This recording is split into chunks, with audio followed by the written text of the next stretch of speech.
Hello and welcome back to Sharewala. Quickly discuss करेंगे कल की Nifty bank Nifty strategy. Market में एक अच्छे खासे बुल रन के बाद अब हम एक ऐसे जंक्चर पे खड़े हैं जहां से फ्रेश शॉर्ट या फ्रेश लॉन्ग दोनों ही एडवांस में लेके चलना विल बी बिट डिफिकल्ट। तो करना क्या है, क्या हम ट्रेड नहीं करें? नहीं, बिल्कुल ट्रेड करना है, लेकिन लेवल्स क्या होने चाहिए ट्रेड के। और अब मार्केट जो है अब आपका पेशेंस टेस्ट भी करेगा। तो ये एक टेस्टिंग जोन है जहां पे आपको काम रह के मार्केट में ट्रेड करना है। नाउ पिछले 9 सेशन से हम निफ्टी में भी एक अपसाइड का रैली देख रहे हैं। देखिए, अपसाइड का रैली का मतलब ये नहीं कि कंटिन्यूसली अपसाइड होता है। दैट मीन्स कि हायर हाई या हायर टॉप हायर बॉटम्स बना रहा है मार्केट। प्रॉफिट बुकिंग ऊपर के लेवल्स पे आते रहते हैं। तो ये पार्ट एंड पार्सल है मार्केट का। तो अगर आप लेवल्स आपको पता है, आपने होमवर्क किया हुआ है, तो आपको पता होगा कि कहाँ पे प्रॉफिट बुकिंग आ सकता है। तो वो एक डिफरेंट चीज़ हो गई। बट ओवरऑल मार्केट का जो ट्रेंड है वो लास्ट कुछ सेशन से बुलिश जोन में ही रहा है। अब मार्केट ने एक इंपॉर्टेंट हर्डल को ब्रेक किया है, एक इंपॉर्टेंट रेजिस्टेंस जोन को ब्रेक किया है, और इसके बाद अब आने वाले कुछ सेशंस में प्रोबेबिलिटी है कि मार्केट एक कंसोलिडेशन फेज में ट्रैवल करे।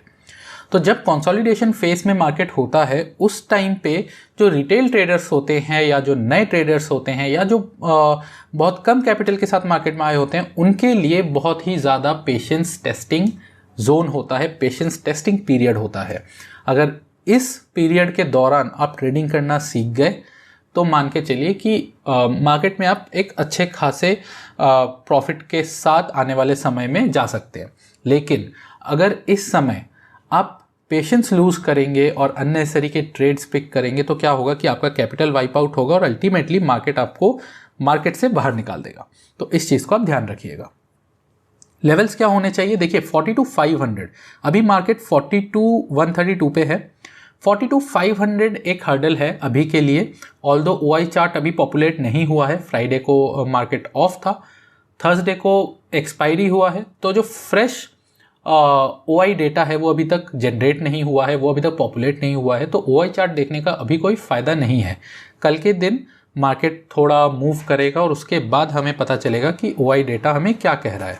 नाउ फिलहाल के लिए 42,500 एक रेजिस्टेंस जोन हम मान के चलेंगे, क्योंकि एक राउंड फिगर भी है। और अगर हम फिलहाल अभी के लिए जो भी 20 अप्रैल का जो भी डेटा हमारे सामने है उसके हिसाब से 42,500 पे काफ़ी हद तक कॉल राइटर्स बैठे हुए हैं, फॉलोड बाय जो भी ऊपर के लेवल से 42,600, 700, 800। किसी वजह से अगर मार्केट इस लेवल को ब्रेक कर देता है तो मान के चलिए कि जो 42,500 और उसके नीचे जितने भी कॉल राइटर्स बैठे हैं वो रिस्क में आएंगे, जिसके चलते एक शार्प शॉर्ट कवरिंग मार्केट में ट्रिगर हो सकता है और उससे एक अपसाइड की रैली आपको देखने को मिल सकती है। डाउन साइड में एक ये ट्रेंड लाइन आप देखेंगे 15 मिनट्स के चार्ट पे, आप इस ट्रेंड लाइन को लगा सकते हैं। मैं आपको दिखा देता हूँ छोटा करके। ये देखिए, तो यहाँ से ये ट्रेंड लाइन टच हुआ है और फिर यहाँ पे टच हुआ है, ठीक है। तो इन दोनों लोज को अगर आप ज्वाइन करेंगे तो ये 15 मिनट्स के टाइम फ्रेम पे आपको ये ट्रेंड लाइन मिल जाएगा। ये ट्रेंड लाइन एक इमीडिएट सपोर्ट की तरह एक्ट करेगा आने वाले सेशंस में, फॉलोड बाय 41,500 से 41,400 का लेवल। तो 41,500 से 400 का लेवल एक क्रूशियल सपोर्ट जोन है। अगर ये ब्रेक करेगा तो वीकनेस बढ़ेगी मार्केट में। अदरवाइज डाउन साइड में अगर मार्केट आएगा तो यहाँ से बाइंग की अपॉर्चुनिटी ही हम देखेंगे। इमीडिएट शॉर्ट हम नहीं करेंगे जब तक 41,400 ब्रेक नहीं हो जाता। और अगर आपको शॉर्ट करना है तो दूसरा जो लेवल बनता है वो बनता है 42,500 के आसपास, क्योंकि यहाँ पे एक हर्डल है। बट उसको भी देख के करना है। अगर मार्केट ऊपर की तरफ ट्रैवल करता है 5 मिनट्स के टाइम फ्रेम में और इधर कोई भी रिवर्सल कैंडल फॉर्म करता है, एटलीस्ट 2 रिवर्सल कैंडल यहाँ पे फॉर्म होने चाहिए 5 मिनट्स के टाइम फ्रेम पे। अगर फॉर्म होता है तो आप एक शॉर्ट का पोजीशन बना सकते हैं with stop loss just above this level. तो उस केस में आप एक डाउन साइड का प्ले ले सकते हैं, एक अच्छा रिस्क टू रिवॉर्ड यहाँ पे मिलेगा। डाउन साइड में 41,400 से 500 का जो जोन है, अगर इस जोन में है तब ट्रेड नहीं लेना है। अगर यहाँ से रिवर्सल कैंडल्स फॉर्म होने शुरू हो जाते हैं और जो इंडिकेटर्स हैं RSI वगैरह वो आपको पॉजिटिव सिग्नल देता है तो जाके आप यहाँ से एक लॉन्ग का पोजीशन बना सकते हैं with stop loss just below 41,400। साथ ही जो 20 डेज एक्सपोनेंशियल मूविंग एवरेज है ये एक इम्पॉर्टेंट पॉइंट रहेगा कल के दिन स्कैल्प ट्रेडर्स के लिए। तो अगर आपको स्कैल्प ट्रेड करना है, थोड़े बहुत प्रॉफिट के साथ मार्केट से निकलना है, तो 20 डेज एक्सपोनेंशियल मूविंग एवरेज को आप फॉलो कर सकते हैं। अगर ये ब्रेक होगा तो आप वहाँ पे थोड़ा सा पॉइंट्स बना सकते हैं towards down side, followed by 50 days moving average. तो 50 डेज मूविंग एवरेज भी अगर ब्रेक होगा तो वहाँ से भी आप डाउन साइड का प्ले कर सकते हैं, but for scalp trading, because नीचे ये ट्रेंड लाइन भी है सपोर्ट देने के लिए। तो इस चीज़ को आपको ध्यान रखना है बैंक निफ्टी में। चलिए देख लेते हैं निफ्टी का क्या पोजीशन है। देखिए, मैं बार बार एक चीज़ आप लोगों को बोल रहा हूँ कि मार्केट अब आपका पेशेंस टेस्ट करेगा। वाई? बिकॉज मार्केट ने एक अच्छी खासी रैली ली है।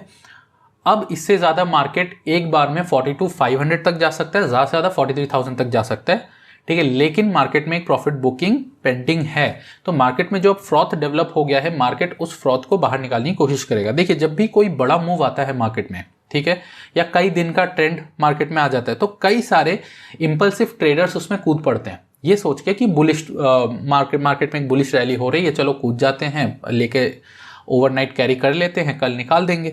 तो इस सोच के साथ कई सारे न्यू कमर्स, कई सारे रिटेल ट्रेडर्स बिना सोचे समझे मार्केट में कूद जाते हैं। अब होता क्या है कि जो बड़े प्लेयर्स हैं, बड़े प्लेयर्स इन द सेंस जिनको मार्केट का समझ है, वो इसी टाइम का वेट करते हैं। और वहाँ पे क्या होगा? वहाँ पे आएगा प्रॉफिट बुकिंग।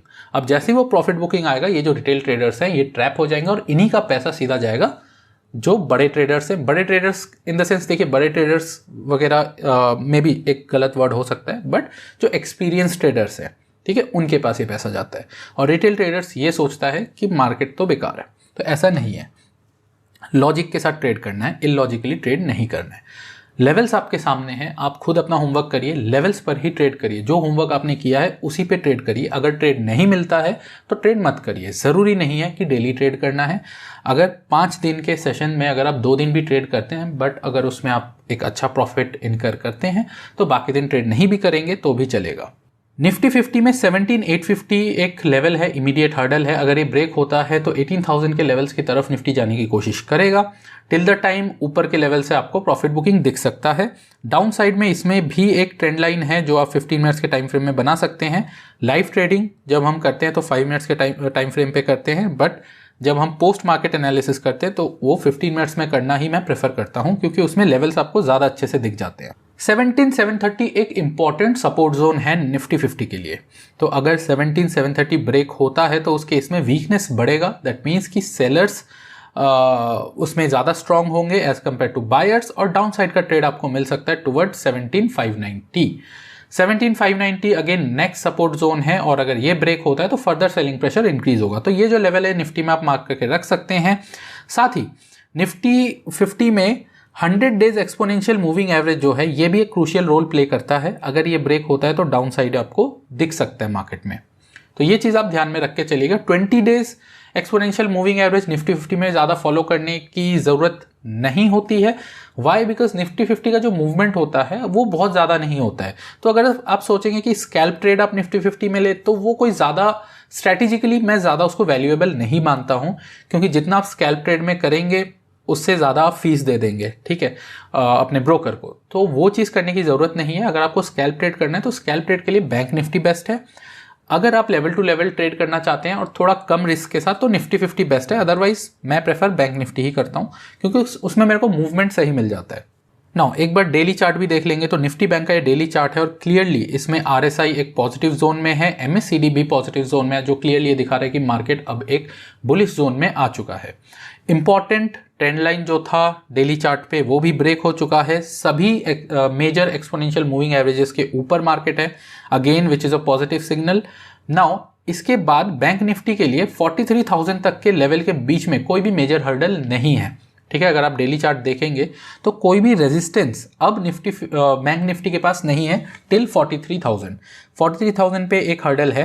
तो अगर बैंक निफ्टी यहाँ से एक रैली दिखाता है तो 43,000 पे आके वहाँ से एक प्रॉफिट बुकिंग आ सकता है, और अदरवाइज 42,500, क्योंकि ये एक साइकोलॉजिकल लेवल है, इसलिए 42,500 हम लेके चल रहे हैं। तो 42,500 पहला टारगेट, 42,500 ब्रेक होगा तो 42,800 फॉलोड बाय 43,000, और वहाँ से फिर एक डेली चार्ट पे हर्डल है। डाउन साइड में अगर हम देखेंगे तो डाउन साइड में अगेन अगर हम डेली चार्ट पे देखें तो डेली चार्ट पे हम सिर्फ और सिर्फ जो एक्सपोनेंशियल मूविंग एवरेजेस उन्हीं को फॉलो करके चलेंगे। अभी मार्केट अपने एक्सपोनेंशियल मूविंग एवरेजेस से काफ़ी दूर जा चुका है। 20 और 10 डेज एक्सपोनेंशियल मूविंग एवरेज दोनों ही काफ़ी दूर है। तो हो सकता है मार्केट में एक प्रॉफिट बुकिंग आए और ये अपने 10-20 DMA को टच करे, ठीक है, तो इस चीज़ को आपको ध्यान में रख के चलना है। निफ्टी 50 की बात कर लेते हैं एक बार। सो निफ्टी 50 ने भी एक मेजर हर्डल ब्रेक किया है विच इज़ 17,800। तो 17,800 पे यहाँ पे एक हर्डल था, मेजर हर्डल था जो निफ्टी 50 ने ब्रेक किया, सक्सेसफुली इसके ऊपर क्लोजिंग दिया है which is a positive sign. साथ ही सभी एक्सपोनेंशियल मूविंग एवरेजेस के ऊपर ट्रैवल कर रहा है। MACD RSI पॉजिटिव है, इसके ऊपर अगर मार्केट जाता है तो 18,000 का लेवल एक नेक्स्ट हर्डल की तरह काम करेगा, और इस लेवल पे कई बार मार्केट आके डाउनसाइड गया है, जैसे कि आप यहाँ पे देख सकते हैं, यहाँ पे देख सकते हैं, यहाँ पे देख सकते हैं। तो काफ़ी बार 18,000 के लेवल पे आके हर्डल फेस किया है मार्केट ने। तो 18,000 का लेवल हमारा नेक्स्ट वॉच आउट लेवल रहेगा। अगर ये ब्रेक कर देता है तो यहाँ से फिर एक फ्रेश अपसाइड आप और देख सकते हैं निफ्टी 50 में। अदरवाइज इसमें एक और चीज़ ध्यान देने वाली बात है कि एक हेड एंड शोल्डर टाइप का पैटर्न यहाँ पे फॉर्मिंग जोन में है। मैं ये नहीं कह रहा हूँ कि बन गया है, ये तब बनेगा अगर 18,000 के लेवल से एक हर्डल फेस होता है और वहाँ से फिर ये वापस नीचे आता है और अपने जो लो है, स्विंग लो है, यहाँ तक आ जाता है, तो ये फॉर्मेशन कंप्लीट होगा। बट अगर ये ब्रेक करके ऊपर निकल जाता है तो फिर इस फॉर्मेशन का कोई वैल्यू नहीं है। वैल्यू तभी होगा जब यहाँ पे हर्डल फेस करके नीचे की तरफ आएगा और इसको कंप्लीट करेगा, तो उस केस में मार्केट में फर्दर वीकनेस आ सकता है। ग्लोबल क्यूज ओवरऑल बहुत ज़्यादा अच्छे मैं नहीं मानूंगा, ऑल्दो इन्फ्लेशन रेट कम हुआ है इंडिया में, लेकिन अगर हम बात करें यूएस के, तो यूएस के इन्फ्लेशन डेटा कम तो हुआ है, बट जो FOMC के माइन्यूट्स हैं वो कुछ ज़्यादा कन्विंसिंग नहीं है, और माना जा रहा है कि यूएस में by the end of this year recession आ सकता है। तो उस चीज़ को ध्यान में रख के मार्केट रिएक्ट कर सकता है, तो उसको आप भी ध्यान में रखिए। सो आज के लिए इतना ही। Have a nice day. अगर वीडियो अच्छा लगा तो चैनल को सब्सक्राइब कर लें, बेल आइकन को ज़रूर दबाएं ताकि आने वाले वीडियोज़ आप मिस आउट ना करें।